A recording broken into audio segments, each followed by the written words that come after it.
Selamat datang kembali di channel YouTube Kisah Misteri Horor. Pada kesempatan ini kami hendak mengisahkan tentang Kisah Misteri Kiai Jambrong Gunung Kidul bagian kelima. 3 lawan 2 rasanya tak begitu buruk, Matt. Apalagi kalau kita bisa merebut senapan itu. Dan kita juga masih punya ini, kuacungkan parang milik Pardi yang kini berada di tanganku. Kita perlu rencana matang, Mas. Aku yakin, Matt, mereka pasti sudah tahu kalau Retno datang bersama kita. Jadi kemungkinan mereka juga akan mencari kita. Kita turun diam-diam, lalu kira sergap si Pardi itu. Rebut senapannya, dan boom. Kita lumpuhkan mereka bertiga. Sepertinya mudah, gumam Selamat. Ya, sahutku. Mudah diucapkan, tapi tak semudah itu dilaksanakan, Mas. Sampean lupa kalau mereka itu perampok? Tentu mereka tak bisa dianggap enteng, Mas. Kita juga belum tahu, selain senapan Retno itu mereka masih punya senjata lain atau tidak, gerutu Selamat. Kamu punya rencana yang lebih baik, tantangku. Enggak sih, Mas. Ya sudah kalau begitu. Ikuti saja rencanaku. Hari sudah sore, sebentar lagi malam. Waktu yang bagus untuk beraksi, Matt. Okelah. Ayo kita hajar mereka, Mas. Mudah-mudahan sayembara yang dibuat oleh pemilik toko emas yang kerampokan itu masih berlaku. Kami pun segera mengendap-endap dan menuruni tebing yang lumayan terjal itu. Sengaja kami sedikit memutar, melewati sisi tebing yang ditumbuhi oleh pepohonan dan semak-semak yang rapat, agar kehadiran kami tak sampai ketahuan oleh mereka. Tanpa memperdulikan onak duri yang menggores kulit, kami semakin mendekat ke dasar jurang itu, sambil terus memperhatikan ketiga target yang kami tuju. Pardi nampak masih menodongkan senapan ke arah Retno. Dengan jantung berdebar kami terus mendekat, sampai samar-samar aku mulai bisa mendengar suara Pardi yang menginterogasi Retno. Benar dugaanku, mereka sudah tahu kalau Retno datang bersama kami. Sudahlah ndak usah kau buang-buang tenaga menanyai perempuan itu. Aku yakin, kedua temannya itu pasti akan datang untuk menyelamatkannya. Kita tunggu saja. Begitu mereka datang, langsung saja kita habisi. Kudengar salah satu dari perampok itu berkata, "Iya kalau mereka datang sendiri. Kalau mereka justru kembali ke desa dan mengajak warga menggerebek ke sini, bisa mati konyol kita, Kang," ujar Pardi setengah berteriak, karena jarak mereka agak berjauhan. "Halah, kau pikir aku sebodoh itu apa? Semua sudah kuperhitungkan, Sudahlah, tinggalkan saja perempuan itu. Gak bakalan bisa lari ini. Sekarang kita makan dulu. Sudah berapa hari aku tak makan enak, cuma makan makanan setengah basi yang kau curi dari warga. Coba dari kemarin-kemarin kamu berinisiatif untuk mencuri kambing begini," ujar si perampok yang satunya lagi. Pardi pun akhirnya mendekat ke arah api unggun. Senapan milik Retno ia sandang di bahunya. Ini kesempatan bagus, Matt. Selagi mereka asyik makan, kita bebaskan Retno. Bagaimana dengan senapannya, Mas? Itu kita pikirkan nanti. Yang penting Retno bebas dulu. Ya sudah, ayo kita ke sana, Mas. Kembali kami mengendap-endap mendekat ke arah Retno yang terikat di batang pohon. SSSSTTT. Selamat mendesis begitu kami sudah dekat dengan posisi pohon tempat Retno terikat. Gadis itu menoleh. Selamat buru-buru meletakkan jari telunjuknya di depan bibir, memberi kode kepada Retno untuk diam. Gadis itu sepertinya paham, lalu kembali mengalihkan pandangannya ke arah depan. Sambil merunduk, aku mendekati pohon itu dengan parang terhunus di tanganku. Tali tambang yang mengikat tangan Retno tak begitu besar. Mungkin tambang bekas mengikat kambing yang kini telah menjadi kambing guling itu. Sekali tebas, pasti tambang itu langsung putus, dan Retno bisa bebas, demikian pikirku. Namun ternyata semua tak semudah yang kupikirkan. Saat tinggal selangkah lagi aku sampai di tempat Retno terikat, tiba-tiba salah satu perampok itu menyambar senapan yang tersandang di bahu Pardi dan menodongkannya ke arah Retno. "Kecoak busuk. Keluar kalian, atau kuledakkan kepala gadis itu." "Wedus. Kita ketahuan, Matt, desisku. Keluar, bentak si perampok itu dengan suara menggelegar. Mau tak mau aku dan Slamet pun keluar dari tempat persembunyian kami. Dasar orang-orang bodoh. Nyari mampus kalian berani memata-matai kami. Perampok yang memegang senapan itu mengokang senjatanya lalu mengarahkannya ke kepalaku, dan Dor. Modiar tenan aku. GRRRRRRR. Wus. Adege. Semua terjadi begitu cepat. Moncong senapan yang menyalak, umpatanku yang tak sempat mengelak, suara geraman dari arah sebelah kiriku, sekelebat bayangan yang melompat ke depan dan menerjang si perampok bersenjata, serta erang kesakitan seolah terjadi secara bersamaan. Aku jatuh tersungkur saat sesuatu yang terasa sangat panas menerjang betisku. Rupanya bidikan si perampok itu meleset. Kepalaku memang lolos dari terjangan peluru. Namun sebagai gantinya, peluru dari senapan itu sukses mendarat di betisku. Sementara beberapa langkah di depanku, nampak Retno tengah bergumul dengan si perampok yang tadi menembakku. Retno? Tunggu. Bukankah tadi dia dalam posisi terikat di batang pohon? Bagaimana bisa? GRRRRRR. Agrih. Kembali ku dengar geraman dahsyat yang disusul dengan jerit kesakitan. Aku tercekat saat menyaksikan beberapa langkah di depanku Retno menggeram sambil mendongak ke atas langit. Darah segar mengalir dari segumpal daging segar yang tergigit di mulutnya. Sementara perampok yang bergumul dengannya nampak berkelojotan meregang nyawa dengan leher terkoyak dan darah yang mengalir deras membasahi rerumputan. Senapannya, seruku pada Slamet yang masih berdiri mematung dengan kedua lutut bergetar. Ah, sial, umpatku begitu menyadari bahwa Slamet sudah tak bisa diandalkan lagi. Aku mencoba bangkit, meski dengan tertatih karena peluru yang menembus betisku. Tidak. Aku tak boleh kalah. Aku tak boleh mati konyol di sini. Terhuyung aku melangkah ke depan, berlomba dengan Pardi yang juga berlari menuju ke arah senapan yang kini tergeletak di atas rerumputan itu. Argih. Sial, aku kembali mengumpat sejadi-jadinya, saat menyadari bahwa gerakanku kalah cepat dengan Pardi. Luka tembak di betis kiriku membuatku tak leluasa untuk bergerak. GRRRRRR. Kembali suara geraman dahsyat itu terdengar, disusul dengan tubuh Retno yang merangkak menghadang langkah Pardi. Langkah laki-laki itu pun tertahan. Wajahnya terlihat pucat pasi menatap ke arah Retno yang merangkak di depannya.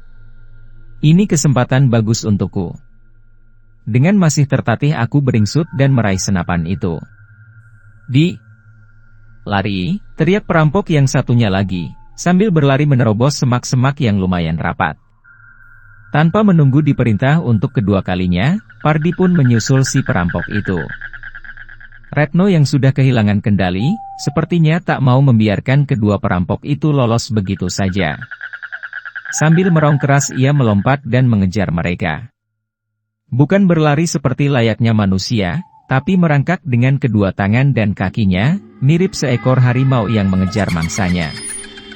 Kiai Jambrong, ku dengar Slamet mendesis. Bodoh, sentakku. Cepat kejar. Jangan sampai Retno membunuh mereka berdua. Dor, ku tembakkan senapan ke udara, untuk memberi efek kejut kepada Slamet. Berhasil. Slamet tersentak dan tersadar.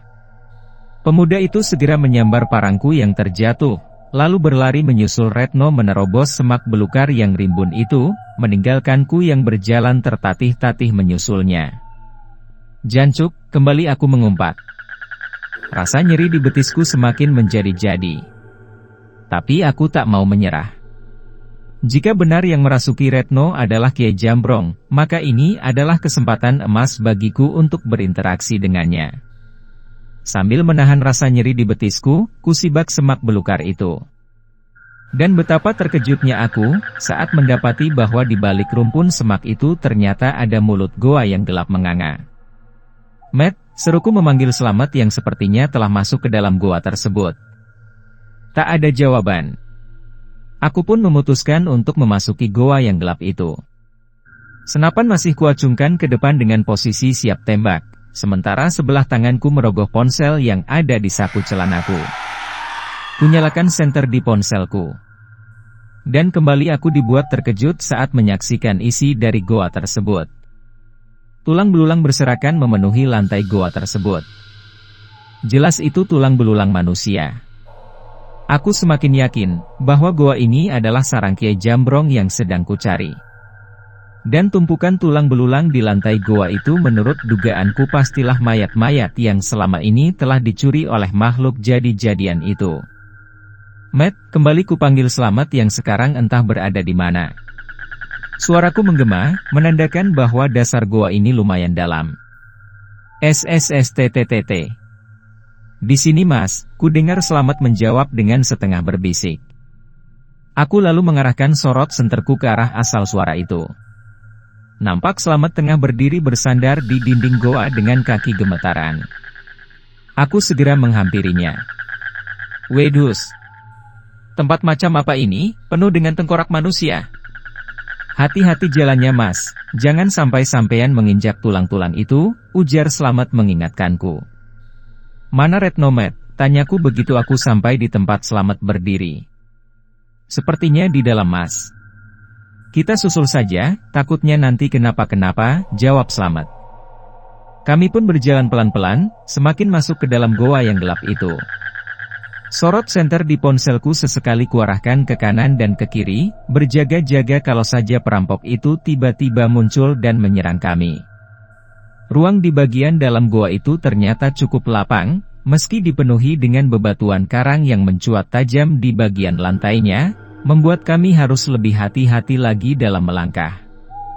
Banyak lorong-lorong yang bercabang di bagian kiri dan kanan dinding goa. Mirip seperti labirin.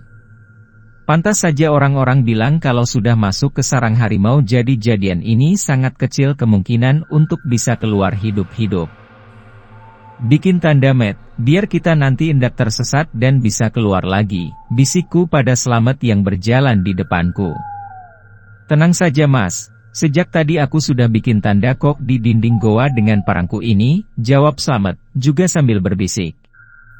Banyak lorong Matt, kira-kira ke lorong yang mana ya Retno masuk? Aku juga ndak tahu Mas, ndak ada jejak sama sekali. Bisa, coba dengar baik-baik Mas. Slamet menelengkan kepalanya, mencoba menajamkan indera pendengarannya. Aku pun segera melakukan hal yang sama. Benar saja.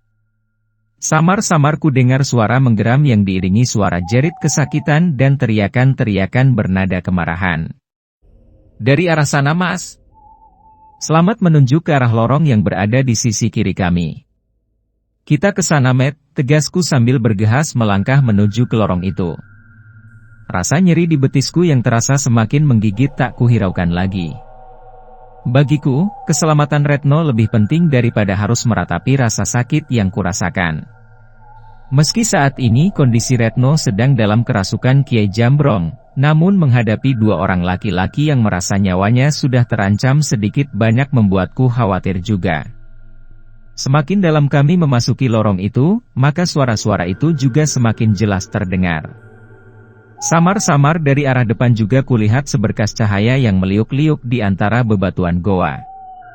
Mas, lebih baik matikan saja senter sampean, biar mereka nggak menyadari kedatangan kita, bisik Slamet. Cerdas juga ternyata kamu Matt, selorohku sambil mematikan senter dari ponselku, dan memasukkan kembali benda itu ke dalam saku celanaku. Kami kemudian mengendap-endap mendekati berkas cahaya itu. Dan benar saja, saat kami mengintip dari balik bebatuan goa, nampak di depan kami Retno sedang bergumul dengan salah satu perampok itu. Sedang di sudut lain, nampak Pardi tergeletak dengan tubuh penuh luka. Dan bias cahaya yang kami lihat barusan ternyata berasal dari dua buah obor yang tertancap di dinding goa. Sepertinya selama ini para perampok itu memanfaatkan goa ini sebagai tempat persembunyian mereka. Pantas saja polisi kesulitan melacak jejak mereka. Apa yang harus kita lakukan sekarang Matt? Tanyaku. Sepertinya Retno sendiri sudah bisa mengatasi orang-orang jahat itu Mas. Biarkan sajalah, biarin mereka mampus dicabik-cabik sama Retno, jawab Slamet sekenanya. Hus, endak boleh gitu Matt. Biar bagaimanapun mereka juga manusia. Dan aku ndak suka kalau Retno menjadi seorang pembunuh seperti itu. Hehe, iya deh. Gini aja mas, sampean urus si Retno itu. Sampean bisa tuh ngeluarin makhluk yang merasuki Retno itu? Aku nggak yakin Matt. Tapi akan ku coba. Bagus kalau begitu. Sampean urus saja Retno. Soal si Pardi dan temannya itu, biar aku yang urus. Kebetulan tanganku juga sudah gatal, lama ndak ngamplengi orang. Baiklah kalau begitu. Kita. Wah, pengecut. Mau main bokong dari belakang rupanya, belum selesai aku bicara. Slamet sudah keluar dari tempat persembunyian kami dan menghadang Pardi yang telah kembali berdiri sambil memegang sebuah tulang yang lumayan besar. Sepertinya sebuah tulang paha manusia yang siap dihantamkan ke kepala Retno yang masih sibuk bergumul dengan si perampok. Hi Pardi, pengecut kamu ya, lawan perempuan saja kok mau menyerang dari belakang. Kalau memang kamu laki-laki, ayo hadapi aku, seru Slamet sambil mengacung-acungkan goloknya. Kamu. Dasar pengganggu. Pardi yang nampak terkejut melihat kehadiran Slamet segera menyerangnya dengan membabi buta. Namun laki-laki itu sepertinya memang bukanlah tandingan Slamet. Meski bertubuh krempeng, kalau soal berantem Slamet memang jagonya. Sementara Slamet sibuk meladeni Pardi, aku segera mendekati Retno yang tengah bergumul dengan si perampok. Tapi sepertinya aku sedikit terlambat. Perampok malang itu ternyata telah tergeletak diam dengan luka yang menganga di bagian leher. Sementara Retno yang menyadari kehadiranku, segera mengalihkan perhatiannya ke arahku. Cukup Retno, atau siapapun kamu yang telah merasuki Retno. Hentikan semua tindakan brutalmu itu, seruku dengan suara yang sedikit bergetar. Tatapan mata Retno yang dipenuhi dengan keinginan untuk membunuh sedikit banyak membuatku gentar juga. Apalagi ditambah dengan kondisi gadis itu yang sudah sangat berantakan. Rambut panjang acak-acakan, pakaian yang sudah terkoyak di beberapa bagian, dan sisa-sisa darah yang masih membasahi area sekitar mulutnya, membuat penampilan gadis itu menjadi sangat menyeramkan. Gerrrrrrr, kembali suara geraman keluar dari mulut Retno, diiringi dengan getakan tubuhnya yang bersiap untuk menerkamku. Retno! Dengarkan aku. Aku hanya ingin. Groroar. Tanpa menunggu aku menyelesaikan ucapanku, tubuh Retno melesat menerkamku. Aku mencoba berkelit untuk menghindar. Namun luka di betisku membuat gerakanku sedikit lamban, sehingga usahaku untuk menghindar pun sedikit terlambat. Tak ayal, tubuh Retno yang melesat cepat itu menghantam telak tubuhku, membuat kami jatuh bergulingan di atas hamparan tulang belulang yang berserakan. Pergumulan dahsyat pun terjadi. Dengan buas Retno terus mencecar leherku dengan gigi-giginya yang telah memerah oleh darah. Sementara aku hanya bisa bertahan, tanpa berani untuk balas menyerang. Sambil mempertahankan leherku dari gigitan gadis itu, sebelah tanganku meraba-raba mencari jempol kaki gadis itu. Dan begitu aku mendapatkannya, segera kutekan jempol kaki itu sekuat tenaga. Keluar kau makhluk laknat, teriakku lantang. Groaar. Retno kembali menggeram dahsyat, tubuhnya mengejang sesaat, lalu terkulai lemas menindih tubuhku yang berada di bawahnya. Hah! Syukurlah, aku mendesah lega. Usaha untuk mengeluarkan makhluk itu dari tubuh Retno yang kulakukan secara untung-untungan itu ternyata berhasil. Matt, bantu aku, seruku lagi sambil melirik Slamet yang sepertinya juga telah berhasil menumbangkan Pardi. Wah, enak yo sampean. Aku berantem mati-matian sama Pardi, sampean malah enak-enakan main peluk-pelukan gitu, ujar Slamet sambil menghampiriku. Peluk-pelukan gundulmu itu. Cepat angkat tubuh Retno dari atas tubuhku, aku sudah kehabisan tenaga ini. Luka di kakiku juga kayaknya makin parah, sentakku kesal. Bisa-bisanya anak itu bercanda di situasi yang seperti ini. Masih sambil tertawa Slamet lalu mengangkat tubuh Retno yang telah pingsan dan menyandarkannya pada dinding goa, lalu berusaha menyadarkannya. Sementara aku berusaha bangun sambil menahan rasa nyeri yang semakin menggigit di betis kananku. Darah kembali mengucur dari bekas luka tembak itu. "Gimana, Matt?" tanyaku sambil mendekat ke arah mereka berdua. "Semaput, Mas," jawab Slamet sambil menepuk-nepuk kedua belah pipi Retno. "Mbak, sadar Mbak, bangun." Pelan-pelan kulihat Retno menggeliat, lalu membuka matanya. Gadis itu menatap nanar ke arah Slamet yang sedang berjongkok di hadapannya, lalu plak, sebuah tamparan keras mendarat telak di wajah Slamet. "Dasar mesum. Apa yang kau lakukan, heh?" Retno buru-buru membetulkan pakaiannya yang sudah compang-camping itu. Ada robek besar di bagian dadanya, menampakkan sepasang bukit kembar yang menonjol keluar. "Wedus. Ditolongin bukannya terima kasih malah main gaplok aja," sungut Slamet sambil menjauh dari gadis itu. Gadis itu mengumpat sambil berusaha bangkit. "Apa yang telah kalian lakukan terhadapku, hah? Dasar kalian, hoek." Gadis itu terhuyung, lalu memuntahkan seluruh isi perutnya. "Mulutku, rasanya nggak enak banget." "Apa yang?" "Tenang dulu, Red. Aku melepas jaket yang kukenakan dan kugunakan untuk menyelimuti gadis itu. Kamu tadi kesurupan dan mengamuk. Coba lihat hasil dari perbuatanmu." Jadi, gadis itu kembali muntah saat melihat si perampok yang telah terkapar tewas dengan kondisi yang sangat mengenaskan.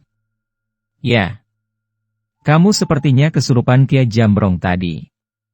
Jadi sekarang kita berada di dalam sarangnya?" tanya gadis itu lagi, sambil memperhatikan tulang belulang manusia yang berserakan di lantai goa. "Sepertinya begitu," jawabku. "Baguslah kalau begitu." Retno melangkah maju dan mengacak-acak tulang belulang itu. "Hei, apa yang kau lakukan?" Slamet yang sejak tadi diam berseru. "Lebih baik kita segera keluar dari goa ini.